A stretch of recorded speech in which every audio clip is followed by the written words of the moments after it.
Kayo po yung tourist guide, kuya? Tourist information. So magre-register tayo.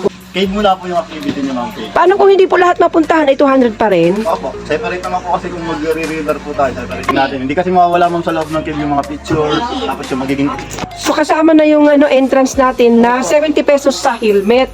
Lahat kami mag-helmet, syempre. Okay. Bali, 550 po lahat. Sige, sila naman may kanya-kanya, bali. Ako lang yung magbayad sa tour guide. Okay po. So guys,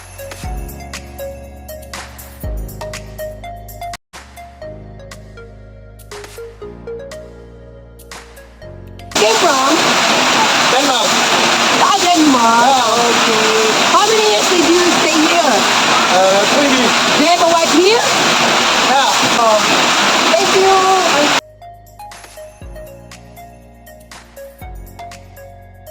Guys, papasok na tayo ng cave.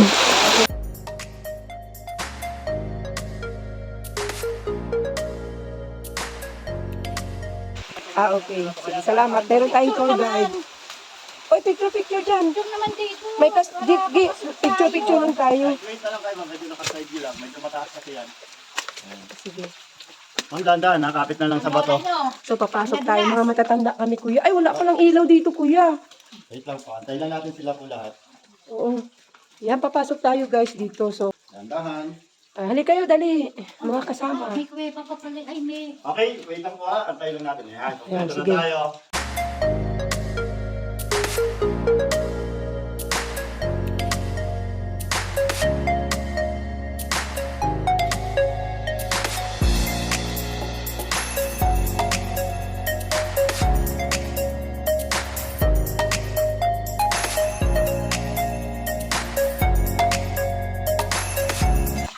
Sige, sumunod ka na. Dahan-dahan. So, ayan po, guys. Kami ay Hindi pa papasok sa paglabas cave. namin, nasa Australia na kami. Yan po yung mga stalactite Sige formation. nga, kuya. Sige po. Ma'am, tapos ito na lang, napapahawak ko lang sa inyo itong isang flashlight para medyo mas malakas-lakas sa dun sa... Sige. Ito po yung pinakang first layer ng cave po. Ano po? Alam nyo ang kuwebang ito, madalas itong nakukunan sa mga movie or sa mga shooting. Sa katunayan, wala siya na i-open sa public hanggang sa ngayon. Nasa almost 2,000 production movie na ang pag-shooting sa kuwebang ito. Yes, babanggit lang po ako ng ilan po. Ano po? Katulad po ng Encantadia, yung Lalo na Sangre, Lobo, Bagani, at yung mga nakaraan nating Manila Film Fest, yung Enteng, Cabizote, So, dito po. Big Bossing po, ano po, dito po yun. Opo. Tapos sa international, nakagawa ng movie rito si Jackie Chan.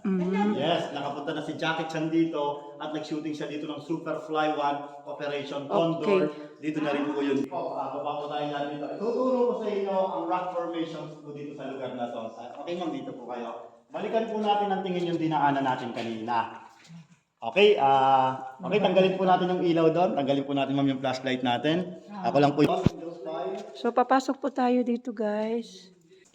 Oo, baka makahinga ba tayo dito, kuya? Baka, Gandaan lang po. ito yung first level? Yes po. Okay, dala natin sila. So, yung first level po ay ito, oh. Ito na po yun yung formation ng stalactite. Ang stalactite po, sa ceiling natin, sa ceiling ng cave makikita. Katulad nito, doon po sa may kabilang side na yun, marami tayong stalactite formation. Ngayon, yung stalactite, nagkakaroon din siya ng moist or tubig. Tapos yung tubig na yun, pag pumatak yun sa ground yun yung magpo-formation ng stalagmite formation. Dinilaw. Yan yung mga kristal na bawal nating hawakan po. Katulad nito, may stalagmites dyan. Ayan. Bakit? Bawal siyang hawakan ng tao kasi pag nahawakan natin yan, may posibilidad na masira or mamatay yung mga kristal. Yun na mag-continue yung kristal po niyan. Okay, alam niyo po yung pagkakaiba ng stalactite sa stalagmite? Hindi ba siya buhay? Buhay po yan. Kasi yung pinapakita sa mga TV, di ba parang ano siya? Parang glossy. Okay, buhay po yung mga stalactite na yan kasi dahil ang kuwebang ito ay dry cave, wala siyang tubig, umaasa lang ito pag kaya. rainy season. Pero kung may tubig ang loob ng kuweba, mas mabilis yung formation nila. Okay, ito po yung magkakaiba ng stalactite sa stalagmite. Pag sinabi natin stalactite, yung last letter C ng stalac means ceiling. At pag sinabi pong stalagmite, yung last letter D ng stalag, Ganun lang sa lubong? yes, ito ang tinatawag na column formation. Ito yung stalactite sa ceiling at stalagmite sa ground na nag-meet or nag-combine. Matagal na panahon bago siya naging poste kasi nagsimula lang din ito sa patak ng tubig. Sa ganitong klase ng dry cave, pag humaba ang stalactite sa ceiling ng 10 cm, yung formation nito, no? T-Rex or dinosaur formation po yan. Oo. Ano tawag? T-Rex or dinosaur, mukha po ng T-Rex. Yung buto-buto na mukha niya, no? Yes, Mama Mary Formation. Tatanggalin ko yung ilaw sa batong ito. Ayan, so nakaharap siya sa liwanag. Oo nga, no? Ayan, yung batong yan. Alam natin ano pala. So, yan, ang hagdan po natin. Papasok po kami dito sa... Okay, sa lugar na to, may tinatawag pa rin kami dito yung curtain formation. Mga uri din sila ng mga natural crystal. Wow, ang At ganda. tinawag siya na curtain dahil sa nag-form ito na hugis cortina. Tapos yung gatong klase ng formation, dito lang sila nagsisimula sa parang mga agos ng cable. Oo. Ayan, sa cable, ayan ito.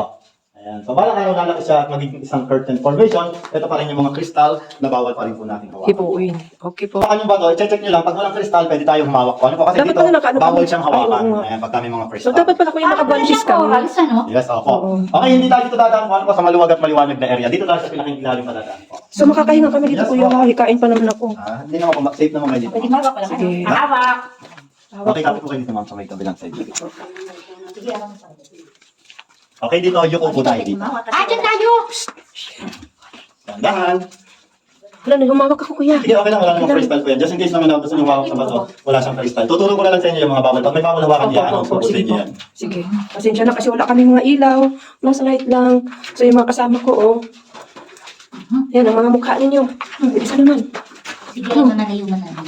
Ito yung second layer natin po. Ano po? May mga parte na mababa yung ceiling kaya kayo pinagsuot ng helmet. Kasi kung hindi nyo kabisado, baka mauntog kayo. Delikado po yun sa head. Ano po? Magkabukol pa tayo. Magkabukol. O kaya, Ano po? So, po, ibawal hawakan po to. Yes. Sige po. Ganito po kasi yung nangyayari pag nakahawakan natin ng natural crystal, nasisira po yun. Dati siyang stalactite na makintab pero madalas itong nakahawakan kaya nasira or nawala yung crystal. Okay po. Ito yung ina-explore natin ngayon, ang Kalinawan Cave is nature cave, hindi siya yung man-made or ginawa ng tao. Natural po ito. Ayan, ang ginawa lang dito ng tao, yung dinevelop, yung binabaan natin na hagdan kanina sa entrance. Yun lang. Pero ito of nature po ito. Sige po.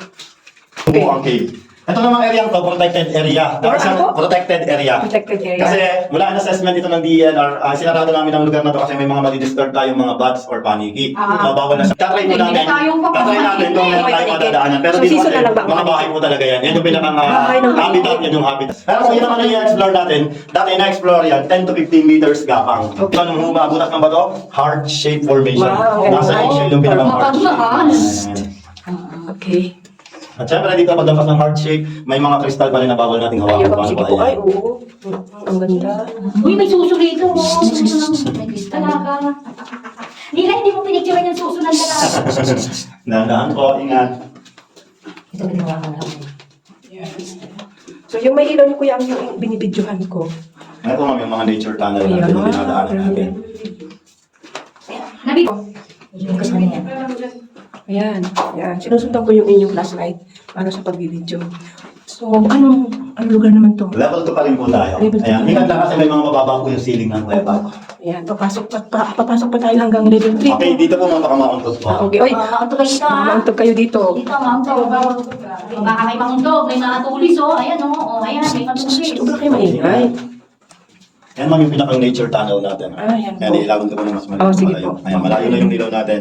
So, pagka ano natin, ayan. So, nature na nature po yan. Ah. Ito ng stalactite. Kung mapapansin nyo, nagmo-moist siya. Hindi niya pwedeng hawakan. Opo, yung moist na pag pumatak sa ground formation ng stalagmite po Ah, so yan ang naging So, dito. possible yan na mag-connect or maging kolo, maging isang poste din po. Ito yan, matagal. Pero matagal na panahon. Kaya yung mga cave na hindi na-explore ng tao, yung mga cave na yun, balang araw magko-close na or magsasara. Kasi walang gagawin yan, kundi mag-continue yung formation. Mabablock yung mga keras lang po. Sa chinilas mo yan. Sa tsinelas niyo po. Ingay, kanina ko pa yung napansin. Ano yung kanina dyan? So kaya bigla, parang Kasi po pasala yung ano sa yung pinakaswelas natin. sa chinilas. Hindi ako sumisili. Pag nayo ko tayo dito, talagang kung tawagin talaga to is arthritis way or rayuma way. Arthritis. Yes, Arthritis ayun, part. Guys, Ayan, So, nandito kami. Nakayuko kami dito, guys. Okay, rayuma way. Ano, So, hindi kita nakikita ko yan. Oy, yuko kayo, yuko. Lagoy. Aroy. Ayan na. So, yan yung way out kanina ng military training. Kanina, Yes, nag-military hindi po, yung sinarado ng DNR, yung protected Kanina? area na po. Yun ang pinakang exit way niya. Yung may mga box po ang loob. So napunta dito yung mga military training. DNR dito. Ah, Hindi nila yung mga kasasama itong buti. Parang ano, parang papawala ang air. Okay, dito po may mga natural crystal po. Okay. Kuya, bilisan natin kay parang ang init na. Ibig sabihin, Hindi init sa labas, sobrang lamig sa Lamig loob. dito. Pero pag Ah. ulan sa labas, umiinit. Okay, so dito may natural crystal pa rin tayo. So, ano mo nga, kuya, bigay mo kayong beauty. Ayan, Yan, ang tinan mo ang ganda. Yun, yan. Iano mo lang, igalang ano para na ano. So, kailangan talaga may tour guide pag Opo, pumasok ka maliligaw dito. po dito. Katulad dito, papuntang ceiling ng kuweba po yan. Oo. So, papasok tayo dito. Okay, sexy way trials tayo. Ano yan? Trials, ang dadaanan natin. Judgmental trials. Pasensya na. Kailangan daw hindi sasayad ang katawan natin sa magkabilang gilid ng bato kasi pag sumayad ang katawan natin, hindi tayo sexy or hindi bumacho. Ito lang, hindi ko sexy ako malaki. Basta bawal isa. Let me try to sexy ako. Yes. Sexy ako. Ay, nautok na ako eh. Dadahan. Sige, kuya. Hindi ako sexy na ako. Shit ako. Uy. Wow, ang ganda. Hindi siya pwedeng lagyan to ng ilaw, kuya. Hindi po. Alam niyo po kung bakit? Bakit? Mawawala yung pinaka... Ano, hindi ito minimina. Bawal din po ma'am kasi assessment po ito. Wala yung pagka-nature. Hindi na siya man-made. Opo. Ayan, so nature po siya. Magbawal ang kilo talaga. Ginawa ng tao. Ito orgasera kaso, delikado kasi yung may usok. Uy, hinahinay ka dito, Ge. Eba, hinahinay ka no ba? Kami ni Pag-ibig kasi. Dito kami sa akin. Okay. Yay! Ito. Pasok tayo sa level Ito 3. na tayo mga exit kung gusto nyo po. Pero kung gusto nyo tapusin ang tibang ng level 5, may 3, 4, 5 layers. Ay, level 3 na lang. Sa ceiling ng cave, ito yung dating mga bahay ng mga bats or panic. Ah, Pero kahit madalas nga sila dito nadidisturb ng mga tao, lumilipat sila ng tirahan. Sila yung mga nag-a-adjust na ngayon. okay. Ano, tutuloy namin hanggang 5? Wag, dito na, ha? 3, 4, 5 para makapag-decide kayo ng maayos po. Ang third, fourth, fifth layer ng cave, hindi ito katulad ng level 1 at level 2 na easy lang nating in-explore. Yes. Ibig sabihin, ang third, fourth, fifth layer ng cave, medyo extreme, medyo hard, pero nandito yung pinakang adventure. Adventure. Okay, may dadaanan kasi tayo dyan, duckwalk. Ang duckwalk, ibig sabihin nun, nakaupo tayo maglalakad. Within minutes, Duckwalk, ilang minuto lang? Ilang... Siguro kung i-explore natin ng 3, 4, 5 layers, mga 10 to 20 minutes Ay, di ko exploration. kaya. Mabilis. Hindi namin kaya. Ayan. Hindi namin Tapos sa kaya. fourth layer, nandun yung tinatawag na kailangan natin mag-push up or mag-baby crawl. Ah, wag na, kuya. Baby ko. Talaga, magdikit-dikit tayo. Magdikit tayo natin. Dali, magdikit-dikit tayo. Siyempre, magaling si Kuya.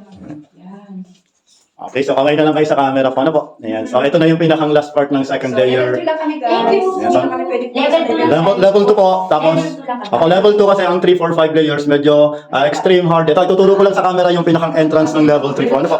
Ito yung pinakang entrance ng third layer. Ayan, kung saan nandyan yung mga spelunking natin. Ayan. Hindi natin kaya. So, ayan po yung entrance ng level 3 po. Yes, yung mga adventurous. Ayan. Stop. Oh. Pero mga nagbablog, kaya dito lang kayo sa kasagalan. Sagot po talaga sila ma'am. Okay, sige. Pero okay lang naman yung level 2 po kasi. Na-experience So, mag-exit na tayo, kuya. Yes, Saan tayo mag-exit ngayon? Pero gusto nyo, history ko na muna dito kasi pagdating natin doon maliwanag na po yan. Okay, History sige, ko ang sige. game. Opo, Okay sige. po.